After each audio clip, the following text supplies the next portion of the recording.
If you're not interested in anal sex, then don't have anal sex.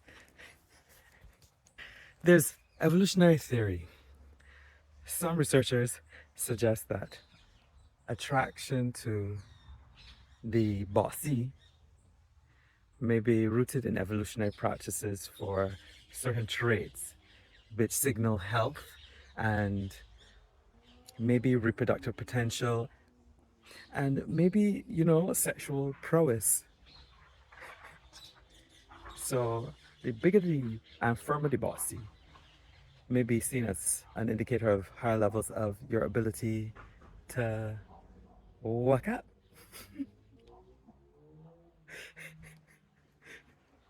Another thing, not only gay men are having anal sex.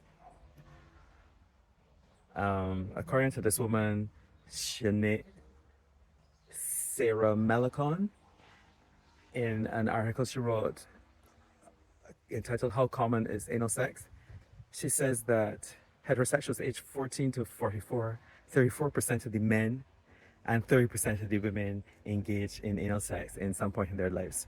Of course, these statistics apply to the US, and I don't know how she went about figuring it out. These stats don't apply to Barbados, so you won't really know. But I hear men talking about well and women all the time. Anyhow, so repulsion probably is rooted firstly in people who have poor anal hygiene, as in they don't wash the boxy, imagining that anal sex is necessarily dirty. I've heard of men who are so ignorantly homophobic that they don't clean their buttholes. And it's so bad, I've come across women complaining about it on TikTok. Sweet Cherry had this to say. You studying a man that don't care about you, he don't drink water and he got poop stains when he boss up. He shit them and play on. He's tackle his clothes, shake it and play on. And you studying what is man doing?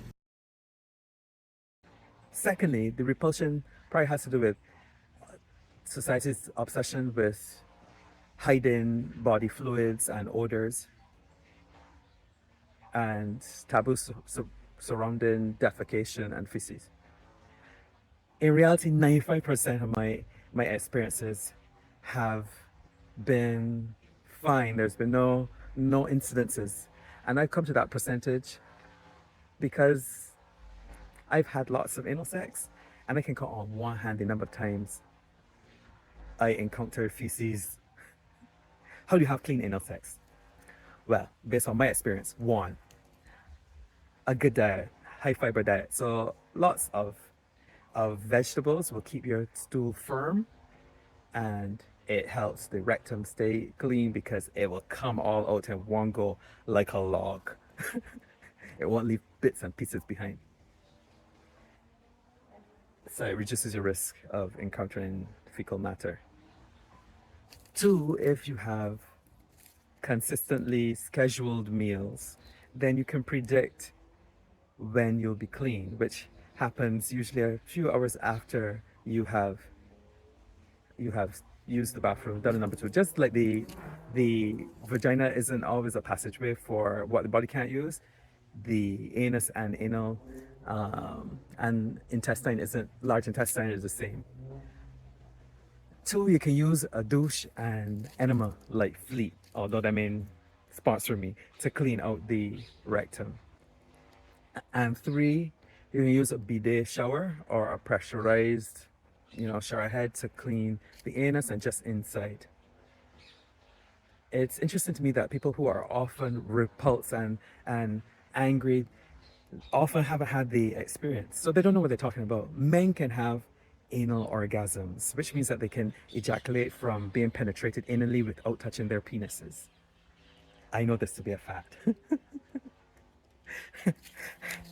And this orgasm is deeper and more full body than a penile orgasm, which is an orgasm you get from just stimulating your penis.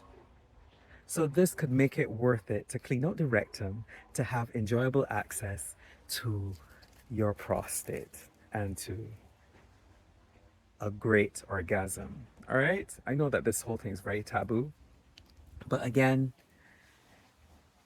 stop talking about things that we don't know about because you wouldn't inexperience it. And if it's not for you, let it not be for you.